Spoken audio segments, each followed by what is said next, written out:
നിങ്ങൾ എപ്പോഴെങ്കിലും ആലോചിച്ചിട്ടുണ്ടോ നമ്മൾ ഈ ഡോറിന്റെ ഹാൻഡിൽ എന്തുകൊണ്ടാണ് ഈ അറ്റത്ത് വെക്കുന്നത് rather than keeping it in middle or something? Hi everyone, എൻ്റെ പേര് Nithya and I am your physics teacher. അത് എന്തുകൊണ്ടാണെന്ന് ചിന്തിച്ചിട്ടുണ്ടെങ്കിൽ നമ്മൾ പഠിച്ചിട്ടുള്ള ഒരു കോൺസെപ്റ്റിലേക്ക് പോവാം.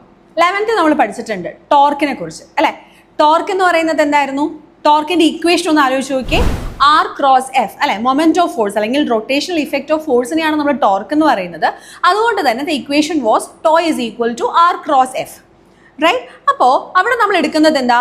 Force into the perpendicular distance, right? അങ്ങനെ വരുന്ന സമയത്ത് ഈ പെർപെൻഡിക്കുലർ ഡിസ്റ്റൻസ് നമ്മൾ എവിടെ നിന്നാണ് കൺസിഡർ ചെയ്യണേ?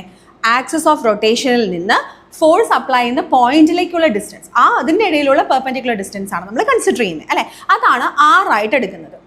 And if you have R into F as torque, അവിടെ നമ്മൾ ആറിൻ്റെ വാല്യൂ കൂട്ടും തോറും നമ്മൾ അപ്ലൈ ചെയ്യുന്ന ഫോഴ്സ് കുറച്ച് മതി, so that the torque effect can be generated.